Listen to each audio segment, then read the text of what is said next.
done. Thank you. Or I just like that it gave you a countdown as if we were like, I'm not ready, even though, Well, we are launching a rocket ship to comedy heaven right now. Yeah. I am Matt Ruby. If you don't know, I'm a comedian and a writer, and I'm here with Sarah Tolamash. Do I say your last name correctly? Is that the right way? Tolamash? Yeah, it's fine. To be honest, like I know exactly around where it's supposed to be pronounced, but I've heard my dad say it a different way than I was saying it. But he's from South Africa and I have an American accent. So I feel like it's Talamash, but sometimes he'll not emphasize the E. Well, and you're from Houston, right? Or lived there for a while? Yeah, I grew up in Houston in a suburb. Yeah, I feel like people in Houston probably pronounce it differently than like people from Paris when they see it.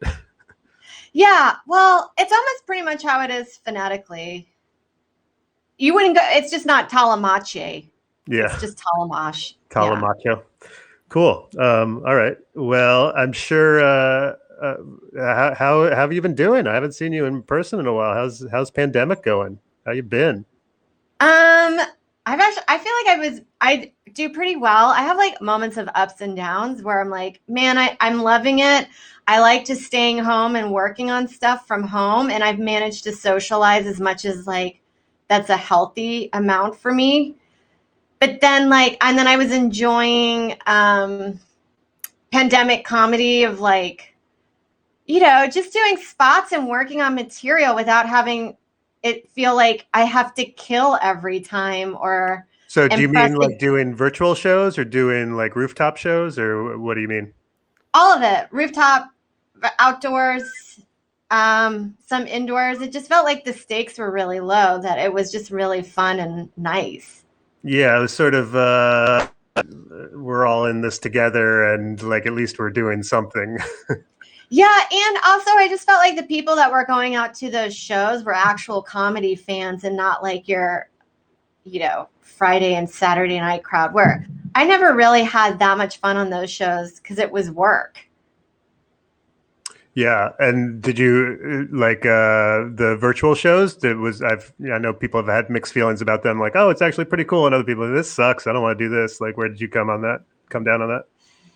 I think I just accepted it. I wasn't like I was like, oh, guy, what are you talking about? This is amazing, and I would love to just do this forever. You're like, it is what it is, and it was just like,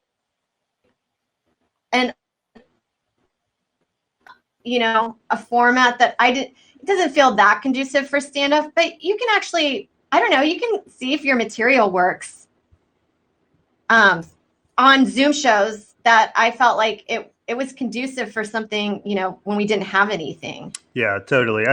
I think I agree. Like, look, this is what we're dealing with during a pandemic. So like, why fight it? Just kind of go with it. I think maybe I bristled a little bit at like, there seemed to be some pretending like, oh, this is exactly the same. And we're all just continuing to do what we've always done. And I'm like, look, I get it. We're trying to put the best face we can on a bad situation. But I'm also like, I guess for me, like just being together in a room with other people is like the essence of stand-up comedy. And like when you take that away from it, it always felt a little bit more like, oh, we're just all playing some video game called stand-up comedy, the way like Guitar Hero is like kind of playing guitar, but like this is not guitar. This is a video game simulating guitar.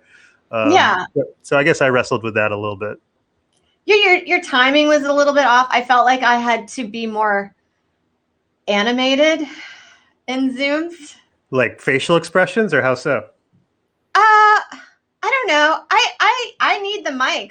Sometimes I feel like I speak softly, and I feel like my jokes hit better delivering it as a conversation instead of like, I don't know, yelling and repeating. That's just not who I am.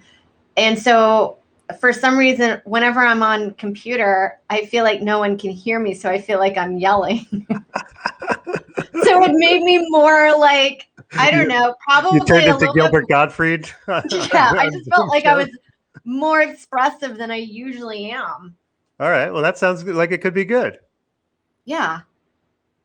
Yeah. And did you just kind of stick to your act the way you've always done it, or would you change it up and be more conversational or do more crowd work or something like that? I think I address people in the room because I feel like in a Zoom show, some of them, you can zone out easier in the comfort of your own home instead of being in the moment. So I feel like addressing some of the people that you feel like were paying attention to the show, asking questions to set up a joke. I felt like I was maybe a little bit more interactive on a Zoom show in that aspect. But then, I couldn't really rely on laughs to set my timing up. Like I use laughter or like audience reaction as the way of when I'm going to do my next joke. Sure. So yeah, Zoom is a little bit difficult in that aspect. Well, and it's weird because you want to hear laughs, but like if someone's making noise or something, it can be so distracting, and so people want to mute themselves. And yeah, I think it's like a reveal to how much of stand-up comedy is really like a conversation between the performer and the audience, even though the audience like hopefully isn't talking. They are communicating with their laughter, and it's a back and forth. And when you take one of those away, it gets a lot trickier. Yeah, you're just to a point, it just feels like you're delivering a monologue. You do need the audience for stand-up. Yeah. I mean, to me, it's kind of, and I think this is true with like bad shows that are live too, or just not high energy. Like it almost puts more of an onus on like, you should really believe what you're saying, or this is for me anyway. I care less about if a joke like bombs or there's no laughs or I just have to sit in silence afterwards if I said something that I actually mean or care about. Like, I mean, it's still a joke, but like at least there's some point of view that I'm trying to express. You're there to make statements. Yeah, a little bit. It's made me be like, okay, well, you never want to say I don't care how a joke did, but like sometimes that's what you got to be like on these Zoom shows, and just be like, all right, well, if nothing else, I just said what I wanted to say. I had this thing that I wanted to get off my chest, and now it's out there. Whether it was funny or not, I'm not even sure, but at least there was some communication that landed somewhere. Yeah, well, especially if you did maybe a dark subject matter on Zoom and it like doesn't get a response. Totally. Oh boy, you feel vulnerable. Yeah, well, you just sit in that, like, is this silence Zoom related or is it me related? Yeah, you're like, God, do they hate me now because I said the word autism, even though I'm not making it just goes through your head a little bit. Yeah, I know. I've started to do some more live shows lately, and it makes me realize like how much dark material I do have. And the odd thing is like I really need some people around who are like on board, because otherwise you just seem like some sort of monster. But like if there's a few people laughing, then everyone's like, oh, I guess this is a joke. Yeah, he doesn't actually mean that. Yeah, I connected to quite a bit. That's all I need. I don't need the full. It's really, I mean, I don't know if I sound like an amateur comic when I say this, but like, you don't really need all of the room to like you, to have a good set. I would say like people like Patrice or Doug Stanhope, I think that was a big part of their appeal, was like they specifically didn't want the whole room to like them. Like if 20% of the audience walked out, they were like, yeah, good. Now the rest of us can have a good time. Well, I wish I had that part in me too. Yeah, that's a whole special element, and it doesn't always work out well. I guess. No, and then I feel bad. Yeah. And what you have your podcast with Adrian is still happening, or now it's done, or what happened with that? We said hiatus. I don't know if we'll come back to it. No, nothing on our end, on a personal level. We're still great friends and we check in and we're working on other stuff. But it's just like, I don't know, in a business aspect of things, like, we were doing it for 5 years and our numbers weren't growing. So we were like, for listeners or viewers, Adrian Appalucci, our Patreon. Yeah. Like I want to tell everyone else what's Adrian Appalucci is another comedian, and you guys had a podcast called Vag together. I skipped the setup, so I feel bad. So anyway, go ahead. Oh, no worries. So, but yeah, I'm curious. After 5 years, you were just sort of like felt like you were spinning wheels a little bit. Spinning wheels, and then just like you you want certain things to be like a source of income for yourself because it ends up being a lot of work. Sure. I was doing the editing and promotional stuff and uploading and putting it all on all the platforms and captions and episode synopses. Like that's a lot of work, and we were doing it twice a week. And you're like, is this good business? Where I think I could be, doing videos to get more views, or doing stand-up, and maybe working on a book or a script or something. Yeah, it's just there's so many different lanes that we're either supposed to be in or can be in right now, and then it's like, what do you really devote time to, and what do you kind of let pass you by is tough. Before we went live, we were just talking about Clubhouse and how like that's the hot new thing, and it's like, oh, do I really need to figure out how to use this? Is it like a land grab where I need to get a bunch of followers there as soon as possible, or is it just going to be like another Vine where like no one cares in a year? And like I feel like there's like tough choices that we have to make now of like what we actually want to focus on. Oh, it's daunting. I mean, all the time. Like, I'm just in this feeling of like, God, I just want to get discovered and just have somebody else do all this for me. Because does that still happen? Is that a thing? I don't think so. Maybe for like one person every few years, but like most of it, all of us are just trying, like, problem solving nonstop, and it's a lot of work. And I enjoy it, but there's sometimes I have to ask myself, is this worth it? Or what do you actually want to be doing? I know that seems like such an obvious question, but I find myself actually having to stop and be like, what do you actually want to do next? What do you actually want to spend time on? A question I wind up asking a lot is like, let's say this doesn't lead to any sort of monetary reward or being discovered. Would you still be happy you spent time on it? Would it have been like a creative outlet or some form of expression, or helped you build content you could use somewhere else? Or like, let's say no one cares and no one gives you money for it. Would it still be something you'd want to spend time on? And like, that can be a helpful question for me too, because it's like, well, if I'm sitting around like, captioning videos or, trying to promo stuff, I'm just sort of like, I'd rather just be writing. I mean, that's I've been focusing a lot on my newsletter lately.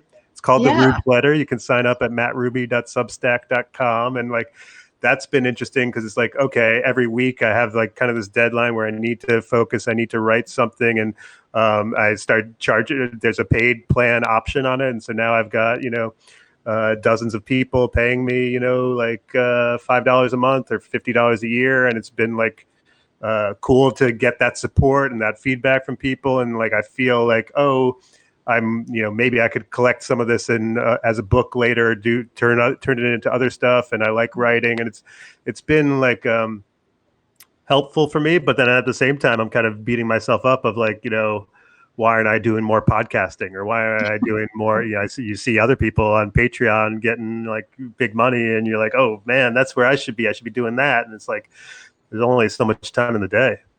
Yeah. Well, I mean, and you can just make yourself go mad where you're like, wow, that person really, like, maybe that's what I need to do. And then you're just like jumping in line, and then it's just like, it's not. And then you're like, you're not even questioning if this is something that you enjoy to do. But honestly, I feel like writing is the best one because you can always turn it into other stuff on platform. I take tweets and I make those into videos or sketches, and a tweet takes like 5 seconds. You get your thought, you pump it out. And then, down the line, I'm like, what can I do a video on? And I go through my Twitter and I'm like, well, that's an interesting idea. Totally. Like I kind of like overall find Twitter to be a bit of a cesspool and like monstrous, but I do like it a lot for my own personal use of like testing out ideas. Like I totally agree.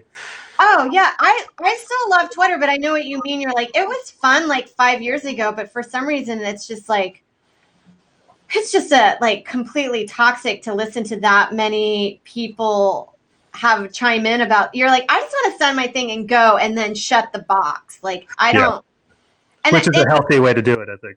Yeah, and I would love to be at a point in my life where all I do is I just give my content to a social media manager. They put it up for me, and then I walk away from it. Sounds great. Yeah. Yeah, and like.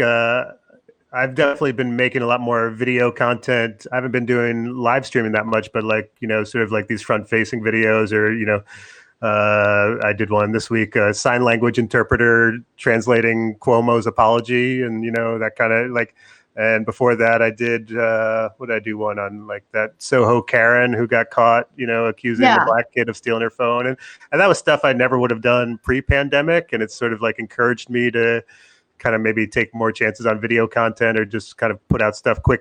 I'd done like Vuza stuff that we did together, things that were more produced, but I hadn't done much like, let's just make something quick and fun and throw it up there and see what's fun to put out and what people respond to. And that's been interesting to me to just sort of approach that. I know you've been doing a lot of more video and film stuff too. I'm curious, what's your experience been like around that?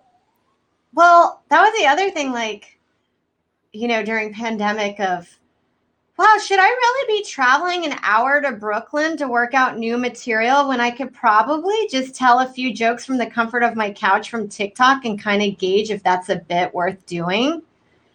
And then you're also like, now I'm getting an audience or like reaching more people to see my material than I would in 10 years of doing stand-up. Totally. And so much of the world is just never going to come to a comedy club. No, I think about that all the time especially for Zoom shows. I bet you for a lot of people, it was just nice to watch some of their favorite comics now do material because they can see it all over the world. Yeah. I mean, that's something I mentioned Vuza before. That's a show that you and I both performed in that kind of made fun of startups in the tech world. And that was always interesting to me of like, it would reach people like, from other parts of the world or people I was like, oh yeah, like with video stuff and online stuff, you really can just reach this exponentially larger group of people than are ever going to come to Comedy Cellar or New York Comedy Club or someplace on the road. And that it's I love performing live and being in the room as a stand-up, but also, you got to recognize that how exclusionary it is to a huge swath of the population. Oh yeah, and also I just think of too of like, if you're just doing shows, like live, and you're not reaching a larger audience, like how are people going to be interested in you to go to your live shows? Like I just want to get people to come to my live shows. That's why I want my social media to be up more and engaging with people. Yeah, well, it's almost like this wrestling match of like, I need to spend all my time getting my social media numbers up. So, and then I'm not as focused on stand-up, but that's the way I get people to go to my stand-up shows, which I haven't been focusing on. It's like this weird loop, but yeah, it's, it seems more and more like that's the future plan is like, you've got to have some sort of online presence that drives people to want to see you. Cause I've had shows where I've killed, at a comedy club and I guarantee you like 90% of the people walk down and be like, yeah, that guy was funny. What's his name? I have no idea. Yeah. So they don't. Yeah. They'll know, like, that's how I am I know people by Facebook or Twitter. If I see you online all the time and I see your name repetition, you know, it's not just one hangout. I'm not going to remember you. Totally. And even I'll even say for me, it's like, Kyle Dunnigan is someone who I probably saw do stand up and, didn't really like lodge in my mind as like, some, outstanding comedian. And now watching his Instagram, I'm like, this is like the funniest guy in America. Like if anyone watching, if you don't know Kyle Dunnigan, follow him. This is Joey B and Barack Obama. Like everything he's doing on Instagram to me is so much funnier than anything on Saturday Night Live or any of these other places that constantly get all like the buzz from the media. And that guy's just creating his own stuff. That's the other thing that I like about all this is like, it's just so tiring in the creative process to wait for somebody to give you a show. It takes years of meetings and then most things don't even see the light of day. So like, what's the point of making something if you don't get to show it? So I find that like, working on YouTube channels and your Instagram, like at least I can put a video out. And if it bombs, at least I made it. I don't, instead of having 10 meetings about it. Yeah, totally. And, everyone in comedy has forever been like, the industry is a bunch of idiots who don't know what's funny and what's not. Like, well, now we don't need to go through them. So Yeah. But like on the other hand, now it feels like the industry is an algorithm. So at least beforehand, it would be, like they may have been idiots, but they were human beings. Now I'm just trying to please some robot formula somewhere that I'm like, what do you want, robot? Just tell me. Oh no, it's like I find algorithms to be like the new religion. Like they're my god. I'm like, oh my god, I hope the algorithm. I hope I didn't upset it yesterday with my post because I need to get up on the algorithm today. Like it's like this entity that you have that we're just feeding and have no control over. There is like a religious analogy there because like I'm pretty sure the algorithm's out there, but I don't really know what it is. The algorithm's everywhere, and yet it's nothing all at the same time. But I believe in it, and it has a lot of power over me. It does. It dictates it feels like it dictates our life in some weird aspect. Totally. Or even like I'm suspicious about like Facebook is so random what gets shown and when. I know Facebook doesn't really matter that much to comedians anymore, but I'm just curious about like I'm pretty sure if there's words like race or QAnon or suicide that it's not getting shown as much. And I get it. Facebook's like, we want people to feel happy and stuff. But I'm also like, that's kind of scary that it's just like, oh, anything that's dark is not going to get spread. And is it even dark? If you just use those words, like, even a joke, it's just sort of like, oh, no, this person's, a conspiracy theorist. Like, no, maybe I was making fun of QAnon. You don't know. Oh, absolutely. I mean, Facebook, you used to put a video up and it would get tons of views. And now you're lucky if 8 people see it. It's really weird. Yeah. We've got some comments. Should we go through it here? Sure. Ben Maggle wants to know where we're from. I'm in Brooklyn. You're in Queens, right? Yeah. He also wanted to know, is the delayed laughter weird on Zoom shows? Yes, it is. Yeah. I just, sometimes you wait for it and then it never comes. So then you got to move on. Matthew Swakis says he feels so seen because Zoom shows are torturous. I'm glad you feel seen, Matthew. Shoshana says Vag is one of the best podcasts ever. I miss it. 2 exclamation points. Some anonymous user said that we're 2 of the greats. So maybe that was your mom or something. I'm not sure. Yeah, no, my mom's not on social media. Perfect. Chris asks if we're going to get naked. The answer is no. No. And if Trump is the rightful president, who's this new guy? Chris, you may have shown up in the wrong live stream. we may not fulfill your needs during this you're looking particular for conversation. Republicans. Yeah, I guess. And Matthew's back saying the algorithm is a mystical force from above. So we all agree on that. Yeah. All right. Well, I'm curious because I know you've been doing a lot of video stuff. You some sort of monthly release schedule, or I'm curious, what video stuff have you done during the pandemic that has really hit hard or that you've responded to? I'm curious about. Well, I started the at-home film festival with another great comic, Ashley Brooke Roberts, and it was really just like to have a deadline to make something because I was just tired of like I like videos, I like sketch, but you just get like if you don't have a deadline, you don't do it. So deadlines are great. Yeah. So we figured once a month is the perfect amount of time to work on something and not stress out about. So yeah, it's about once a month, and then we work on a video. And I really enjoy it, and we're almost at a year. It gets stressful the week leading up, but it really has forced me. And I also want to get good at like filmmaking and editing. So I use all of this as like a learning experience. But I've had a few videos. It's weird when you were talking about like what's worth it. It's like I have videos that I'll work so hard on, and I'm so proud of my editing skills that I did, and like the intricate details that I put into the sound mixing or like engineering of like where to put the effects and like all the cuts and all that. And then it'll get like, not that it's a bad view, but 4,000. And then you'll do a joke from your couch that'll just hit zeitgeisty and it'll just double that or triple it. And you didn't put in any effort. Yeah, no, I've had similar things where I spend a lot of time writing stuff and scripting things, and then I'll do like that sign language interpreter for Cuomo where I don't even say anything. It's just facial expressions and like bad signing, and that was like the most popular video I've had in months. And so it's like, oh, what am I doing with all these words and ideas? Just have your eyes bulge out and make fun of a politician, and that's what the people want. I know. Sometimes you're like that. You're like, I like it, but I'm not like proud of it as I was.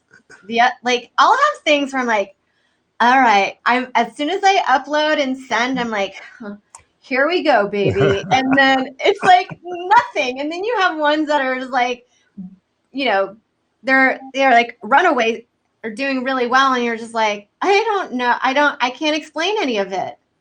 Well, I feel like stand-up did teach me how little faith I have in my own ability to judge what's really going to resonate.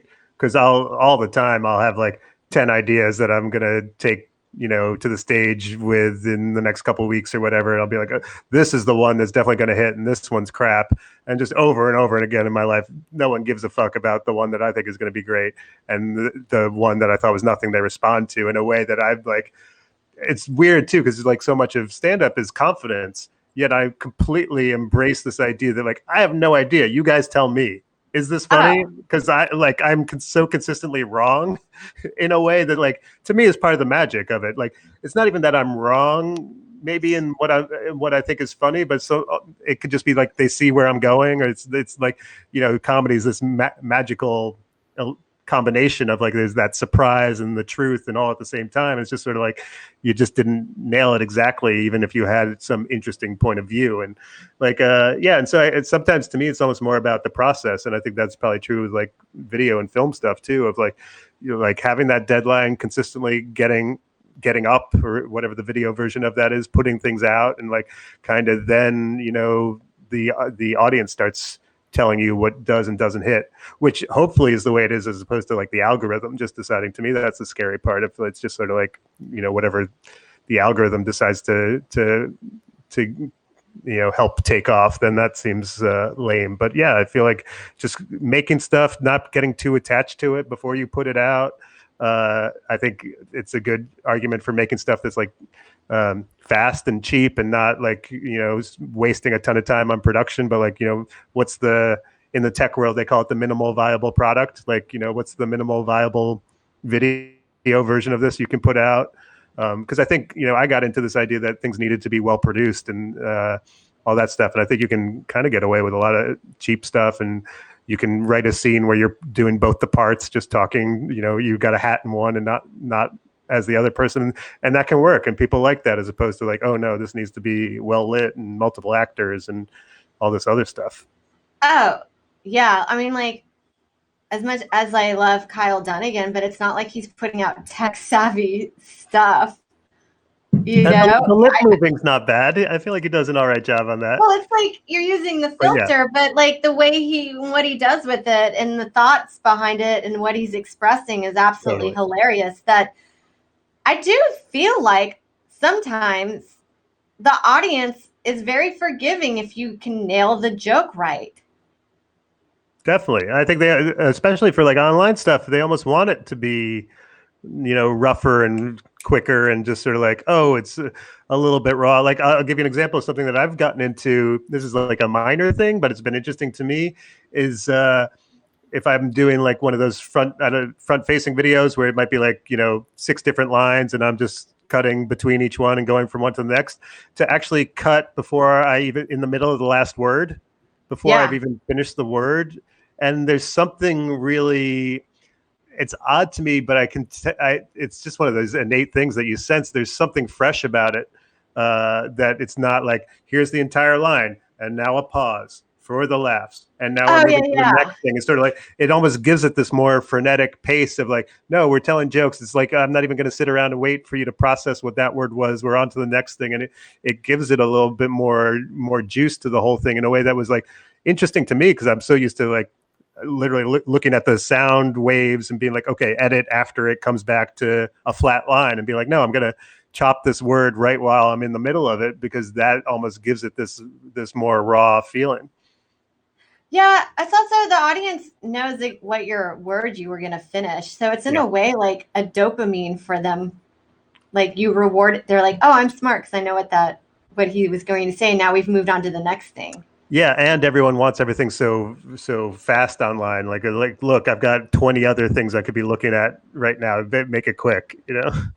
Oh yeah, I definitely feel like I was talking about this yesterday. I think jump cuts and on Instagram are still the funniest edit things that you can do. Like Interesting. to get a series of jokes out really fast as a video. Like there's no thought that goes into it. Just like knowing how to splice it properly. It's perfect. Interesting. And like, is there any video that you would point people to or that they should check out that you've made that you think is really cool? Well, I wouldn't say like they're super cool, but there's definitely ones that I would like to expand on more. I did one, it was kind of based on a family member, the way they tell stories, and we were thinking how funny it would be to deliver a monologue before they murder you, and it just goes on, like, because they're so bad. So that one, I am burying a body in a huge Tupperware, and I deliver the speech of why I'm murdering them, but it just like goes off in different directions.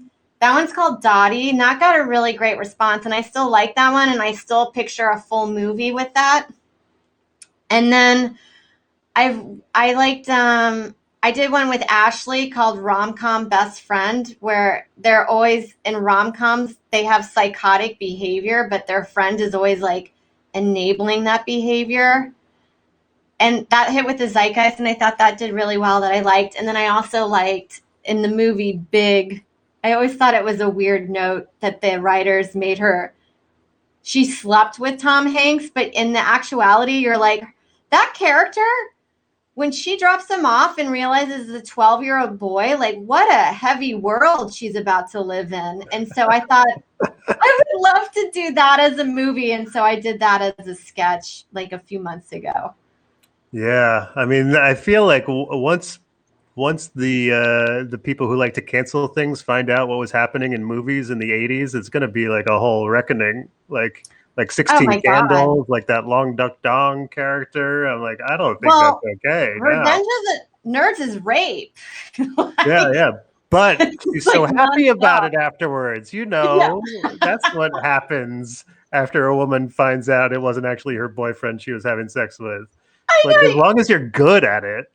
Yeah, I'm just like, that movie now, you're like, nerds are bad. Those are bad people. I'm like, on the nerds are the villains, right? Like, what was the lesson of that movie? These guys are awful. Yeah, they did so much. They ransacked their house. They like raped. It was just like out of control. Well, I can't defend nerds, but well, now nerds are cool. So the whole thing is all backwards now. I feel like everyone's like a nerd, comedy nerds, and like jocks are just sports nerds now. You know? Yeah. So let's talk about this comedy writing class you're doing. What's going on with that? Well, they asked Speakeasies. I think that's the name. I gotta look. They do, it's like a TED Talk situation. So they approached me, and times I'm on unemployment, and I was like, why not? I also like talking shop, and it was one thing I felt comfortable doing. So we set it up. They're helping me out, and so I have a 2-part class. The first one is like, I just go over my favorite jokes and why they're my favorite. And then I talk about the writing process for me personally. And then, how to get into stand-up, and then things that I probably wish now looking back, what I wish I did instead. And then knowing how things are so different now, what I would probably start doing. Cool. And any examples of that you're willing to share? Give us a preview of things that you wish you had known back then that you know now. Well, I don't think you need to make friends like with people that you don't need to make friends with, but you should. You're not going to make it by yourself. That I feel like you got to go out and you got to, be like, hey, I have a car. I can drive you to your gig, and if you have me feature or open or whatever, I think you got to start doing stuff like that. And then like you just got to go out, have friends, like friends in the scene, because all the stuff that I've ever gotten is actually through other comics. I've never really had like industry look. It's always been through a word of mouth from another comic or a suggestion. And, and the other thing is like, I think the basic rule is like, don't be a dick, be somebody that people like hanging out with, and, you know, stuff like that. I think, also, it's like kind of have more fun with it. Yeah, I no, guess.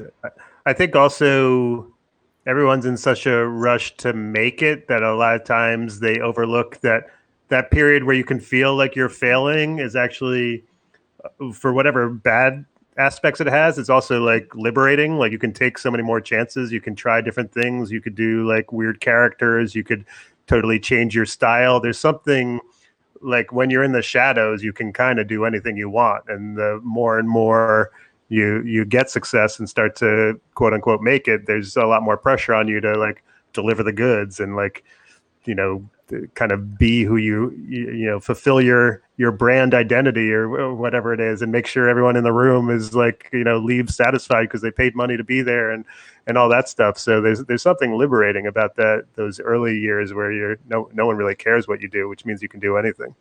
Oh yeah, or the like not having expectations. You're like, I'm just kind of like wandering around here and I'm just having a good time. Like I think that's why I enjoyed pandemic comedy for a while, is just like, there was like no late night to like work towards or like try to impress anybody. You're just like, I just want to throw out some new material and like hang out with comics, and that's all I want to do. And I was just it was really nice doing stand up that way, instead of being like, what's the next move?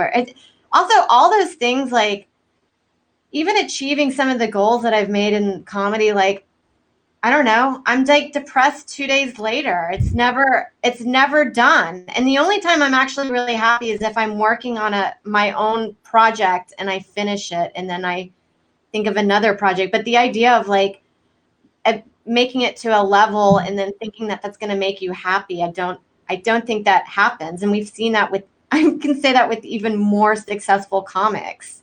Totally. And that success usually just brings on more and more work and more responsibilities and like increased pressure, and like it's not like you reach some plateau where you're like everything's just easy and you just skate. Yeah, I think it gets harder at a certain level. I think sometimes some of my thing is like fear of success, of like, I would still love to write for SNL, but the idea of like having to create content like nonstop, and it has to be good, and then you're putting your value, and you're like, did my sketch make it for the night? Like that just, I don't know why, but it just seems horrific to me. So I'm like, I preferred this world of like making stuff for myself on my own timeline. Totally. Yeah, I'm toying with the idea of doing some sort of cooking show after pandemic's done, where it's somewhere in between like comedians in cars getting coffee, but also like one of those cooking shows where you invite people over and have a meal, and like kind of, to me it's just sort of like it goes back to that question we were talking about before of like, what do I actually want to be doing? And like what I really like being able to cook and having people over to my place and sharing a meal is like, oh, well, is there a way to like film that and capture that? Like I kind of think in some ways that's me when I'm at my best or most entertaining. And so is there a way to kind of capture that and make that something that I'm producing as a show, versus having to show up exclusively at a comedy club in these 10-15 minutes and do my tap dance and get a room full of strangers to climb on board. Like, I think there's something healthy about questioning that. Is there a different way you can do things than what you've always done? Yeah, or like you can change your mind if you want to, or like do something different. I don't know.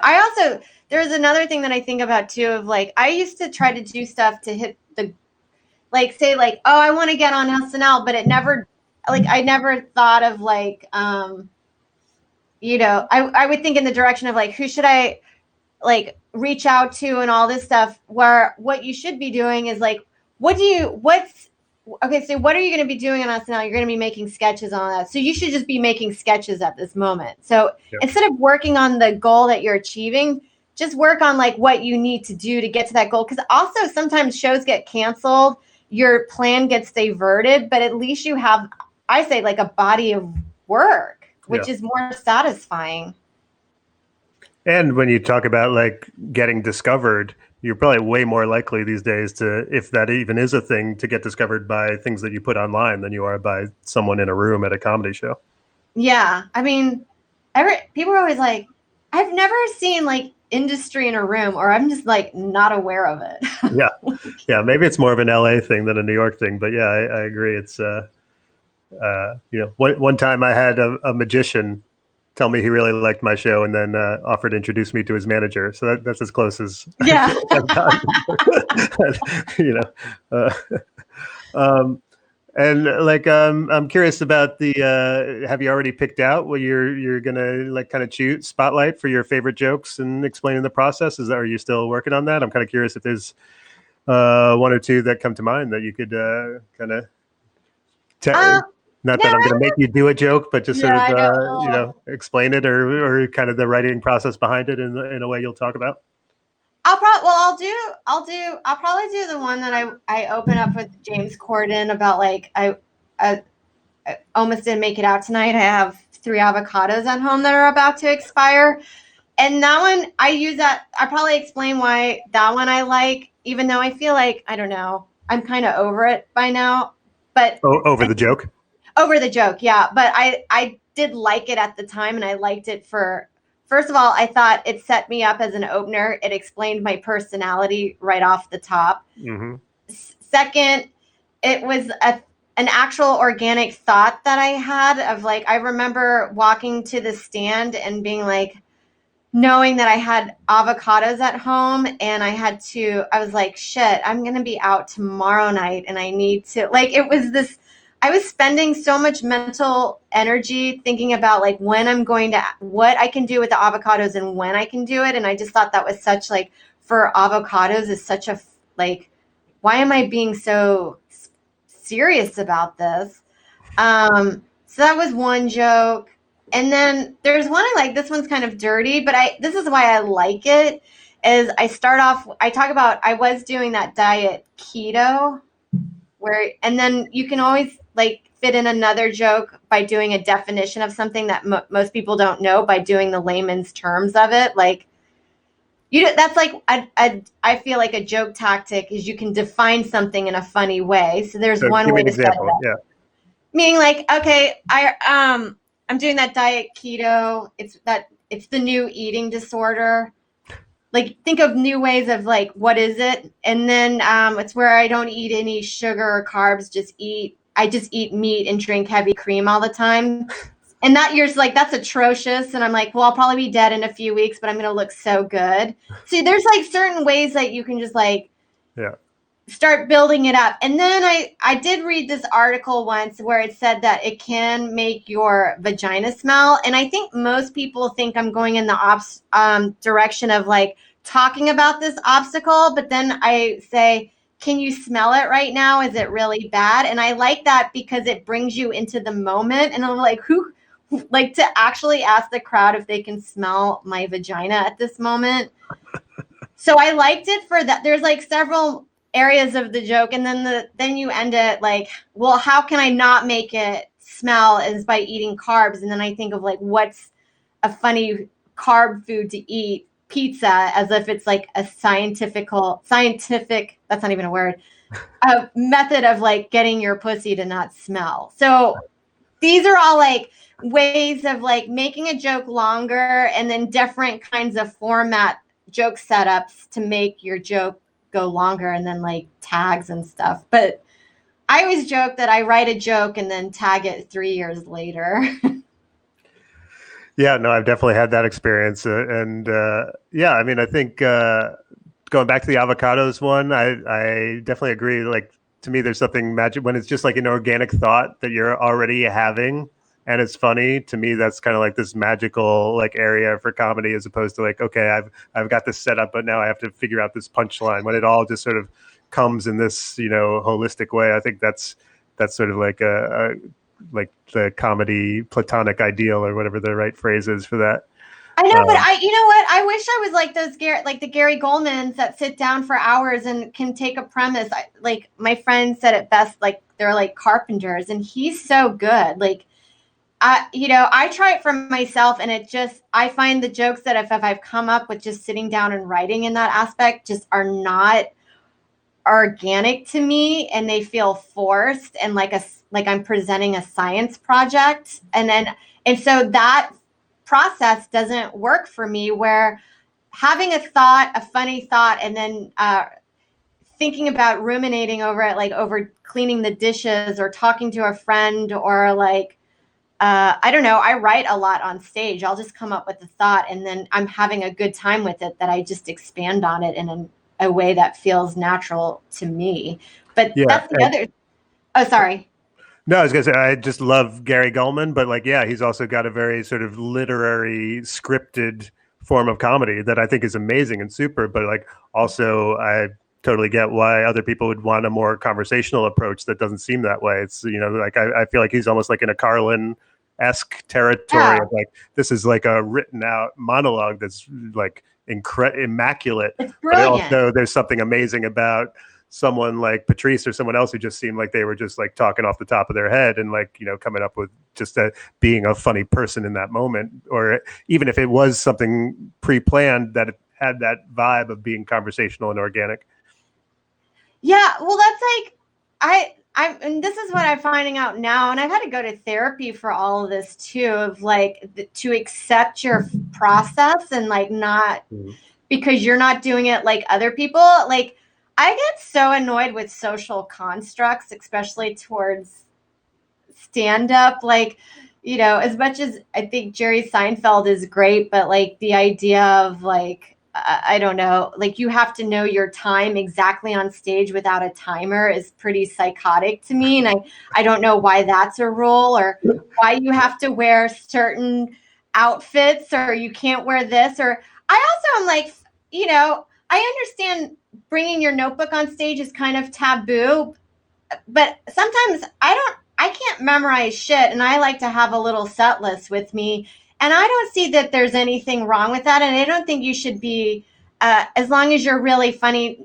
Now, I would say bringing your notebook up with no idea of what you're planning to say is like, you can't do that, and that's not great to do on a show that people have paid for, but Yeah, and I feel like musicians always have a set list, and no one's like, oh, that was unprofessional, that they didn't know what 27 songs they were going to play in a row. It's like, yeah, I've just like, maybe what I cared about was the playing the song well, as opposed to remembering the exact order I was going to play them all in. Yeah, I just feel like sometimes we hold ourselves to other people's standards, and I think it boxes you in, and it makes it unfun, and you're like, dude, there's no rules. There are no laws about what you can and cannot do on stage. I mean, you'll figure it out what's bad and what's good. But like, I know a lot of great comics that have notebooks up on stage, and I think they're funnier than anybody that has memorized shit. Like, I don't care. Or you can make a joke about it, or work it into your, like Jeselnik will go up with notes and check them off, and that he'll get a big laugh off just doing that. Like, I think there's also, ways, like with any rule, there's probably like a way to break it and still be funny. Yeah, I just feel, for me personally, I just was going by things like what I felt like our peers were judging us for, and now I'm like, fuck you. Like, no, I'm the same way, because I like trying new stuff a lot. I like writing it down, and so like I have some idea where I'm going. And to me, it's sort of like, sometimes if I don't do that, what happens is then I just sort of regress into like old material that I know works, that I'm bored with or not feeling, but it's just like where my default neural mode network goes, of like, okay, well, you've got that joke about paper straws, that'll work, just bring that up, as opposed to like, oh, but I have this new idea that I wanted to try, and I just forgot, or I didn't spend this time. I want to spend the time like fleshing out that idea, as opposed to memorizing the 10 things I was going to talk about tonight and the order I was going to talk about them. So I definitely feel you on that. Yeah, it's painful, and then also it's just like, it's never done. Yeah, I have jokes on my album that I'm like, oh, I might just bring back and like Well, and Great to know. Birbiglia has done that. Birbiglia has done that, carrying a mattress into his apartment joke on like a special, a book, a album, and like three different things like years apart from each other. And I was like, no one's like, oh, that Birbiglia, he doesn't know how to write a joke, and that's why he's got to repeat. It's like, no, he's like using this bit in service of whatever he needs to get done for that, medium. Yeah, and then you're just like, oh, I have another thought on that, or it fits here with another area that I have that came up later in my life. Or I remember my mom got me the anthology of Nora Ephron, and she has a lot of common themes going throughout her work, and observations from a New York Times article that she wrote that made it into a movie, or like with When Harry Met Sally dialogue that. I think we're all kind of regurgitating the same themes in our life and like figuring out new ways of presenting them. And especially now where people are so flooded with content, I feel like there's a lot of ego in that too, of like, oh, everyone memorized my album from 3 years ago, and they're going to be very upset that I'm repeating this joke because people are obsessed with me. It's like, I know. Like if that's the real problem you're facing over and over again, then things are probably working out for you anyway. Yeah, that's not a problem. I know the idea to think that people have memorized my album would be insanity. So do you have any new bit ideas that you're excited about, or you feel like bouncing around or anything like that? And I'm fishing because I have something I'm excited about, but not sure if I can tell. So like that's me asking you first. That's great. I'm all for that. It's not like I have any, I have stuff that I've just been working out for a while now, but I don't have like anything new. The only thing that I have newish, but it doesn't work at all, is just like an observation I had about Christian women, about how amazing their hair is and thick it is. And I want to talk about, do a joke about that, but like it doesn't work on stage, like just yet. I'm just like, I don't understand how they have this thick hair. I'm like, is that God? Like, what is that? Like, maybe no, it's hairspray. Yeah. Is it God or is it hairspray? That should be like the tagline for one of these products. But yeah, that's what I think of, is that like helmet head, like the politician wife hair. Yeah, it's just like it's like indestructible. Yeah, I go on Pinterest. They have like, they're 47 and they have the thickest braids ever, and I'm like, no fucking way. How is that? And then I'm like, I guess that's just God. Like, that's what happens when you have God in your life. You just have amazing hair. Yeah, my girlfriend for some reason follows all these like Mormon influencers on Instagram. They're all like into like gardening or design, and they're like, why are they all Mormon? She's like, I don't know, but like something is happening there. But I like it. It's true though. They've dominated the blog world. Is it true? Yeah, I didn't even know. Like it's not popping up on my feed a lot, but I guess the algorithm knows me too well. Yeah, I feel like with I do think there's something really funny about the phrase helmet hair or helmet head. I feel like I don't know if we're talking about the same thing necessarily, but like, yeah, I think describing it up front is probably like super important to get everyone on board, because I kind of know what you're talking about, but it's not something that would occur to me out of the gate. I might need like some explanation up front of like who we're talking about, what that hair actually looks like, and like to bring me into the concept. Yeah, that is true. I didn't even think about that. That's probably why I did better on Twitter than it did online. I mean, dudes are like kind of clueless about hair, and like, you got similar to what you did with the keto joke. Is there some way like however you're defining this hair, what's the example that you can give that's like but yeah, it definitely feels very like hairspray. I don't know, I was just looking at pictures of like Tipper Gore from the 80s when she was doing censorship stuff. I'm just like, what is happening to your hair right now? How do you do it? Well, they say the higher your hair, the closer to God you are. There you go. That's the saying. That's a good line. I like that. Yeah. All right. So I'm trying to figure out if this is too dark or too sexist, or how to get into it. I love it. So because I was reading about how women attempt suicide 3 times more than men do, yet men are 4 times more likely to die from suicide. So if we're going to argue that women are just as competent as men, don't women need to like kind of step up their game when it comes to suicide? I mean, like ladies, what are we doing with all these popping pills? Like pull out a shotgun. Let's get some work done. Show you can do just what the men do, you know? I know. I guess the way to kill yourself is masculine, like guns. Like I know a lot of women aren't working with guns. Also, you got to do carpentry with at least hanging yourself and putting like figuring out like the Yeah, it's like, logistics of oh, that. can you come over and install my air conditioner and also like fashion a noose for me? Yeah, I don't know how to tie a knot. Or we don't have the strength to cut through our wrists. I have no idea. Like, there's definitely a reason. Yeah, well, I mean, so I guess this would be the sexist part. It feels like women maybe are, it's more of like a cry for help, whereas men are like, no one can help me. Yeah, I guess, or like, or maybe, for women, we just do it a few times and like people care and that's all we need. And like, no one's going to give a shit, which is not true. But I'm just trying to figure out ways of like why it works for guys and not for women. Yeah. Well, yeah. Men are just better at executing themselves. Yeah, I guess so.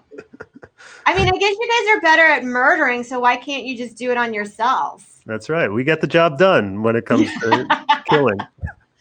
Yeah, there's no female Kevorkian. No, she would just try to talk you out of it. Like, are you I sure know. you want to do First this? of all, it'd be 30 minutes of conversation beforehand that you would just actually get dopamine rushes, and you're like, that's Yeah. all I needed. Feel like, can we just get to the point here? Yeah, I don't have just the gotta time kill for this. myself. She keeps asking me about my feelings. She's just gossiping the whole time and making me feel good. Oh God. Have I any other ideas or concepts you're wrestling with lately? I've been in this one kind of works 50-50, but like I think for me, like what I like to watch online are a lot of videos that make me cry. Like, but I think is like the equivalent of like guys porn for women. Like it's a release in itself, I think a lot of guys masturbate because they're anxious or stressed. And for me, like crying is my way of releasing stress or pressure.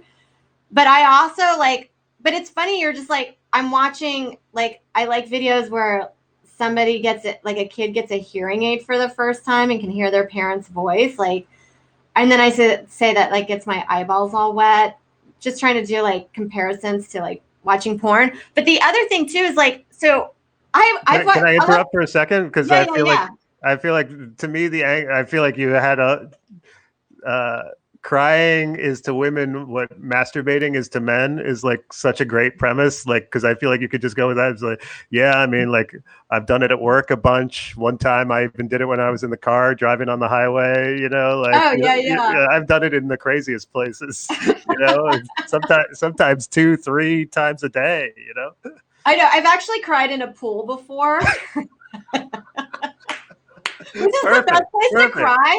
Yeah, well, I mean, the jets at the pool, they're very, erotic for crying. Yeah. But the end of it is just like, it's still a porn kind of like comparison is like, you do watch so many videos that make you cry. Like I actually did watch a video of this baby feeding itself with its feet because it had no arms. And it wasn't like I looked for it. It just came on my feed and I was like, oh, that's exactly what I like. And then because I've seen so much, like I didn't really feel anything that I was like, do you have anything stronger? Like I need a stronger, sadder video in order for myself to cry. Yeah, now it's like you've gotten into the it's like when you watch too much porn and then all of a sudden you need the really freaky stuff to get you off, I guess. Yeah. The tier version of it. Yeah, I'm on the dark web. Just like, or maybe I should find like an OnlyFans for somebody that makes me cry and I pay for it now, or what would that be? They would just tell you mean things from your childhood? Yeah, just like parts where the things that would just make me sad or like opportunities that I missed in my life. That's good. I like it. There's definitely something here. Yeah. I encourage you to keep going with it because I feel like it's a strong topic. Well, that's a comparisons you can always go on forever. Well, to me, it's fun. Yeah, it's sort of like you need to get like have a bed of like maybe one or two that is actually getting laughs, and then it's almost modular. Then you can keep working in, trying different like third ones, and then like once you get like you can kind of keep building it like a stack. Yeah, it's a fun. They're fun and they're like, I don't know, they make your set go by longer too. Totally. Yeah. Okay, let me try one more on you, and then we'll Sure. run through the comments, and we'll end this because this is like a premise that I like, but I don't feel like I've nailed like the punchline yet, which is basically like how you're not supposed to like when you're pregnant, you're not supposed to tell anyone until like you're 3 months in because you're not sure what's going to happen, and how I really like that. I wish that applied to more things in life, like when people like were on a diet and they're like, look, I just started intermittent fasting. And I was like, look, I'm going to wait 3 months before I listen to this because I don't think you're going to keep it. like the things that I wish I didn't have to hear about for 3 months because like let's be honest, it might not stick. But like I don't know what the right examples are, or where to go with it. Like the dieting one is the closest I've gotten. Yeah, people are like that. Like when they first start reading a book that's changing their life, you're like, can we wait for 3 months? Or don't tell me about this for 3 months. Because it also just like, I think about that when people like say they're quitting drinking alcohol or smoking online. I'm like, you should probably wait until you're 3 months in before you announce that. It's like, we all know that you're not going to stick to that. You're going to pass a bar and there's going to be a miscarriage for your sobriety. Exactly. All right, cool. Let's just see what other comments we have, and then we'll kill it. Shoshana has already signed up for your course. So there you go. Oh, hi. Great. Hi, Shosh. Let It Be says hello from Reno. Hey, Reno. Good to have you aboard. Biggest little city in the world, right? Is that the phrase for it? Someone asks, Sarah, do you have any albums? You want to pimp your album? I have my album that I recorded right when we shut down last year. It was at New York Comedy Club, Voluptuous Boy. And then I'm putting it out as a special in a few weeks on my YouTube channel. So Please subscribe. It'll be free with hopefully some Venmo. Nice. Tips.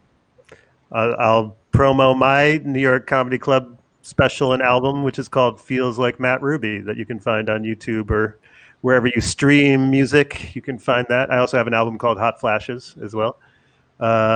Saint Lenny Bruce asked, do you miss hecklers? Will it be shocking to see them again in real life? No, you get them online.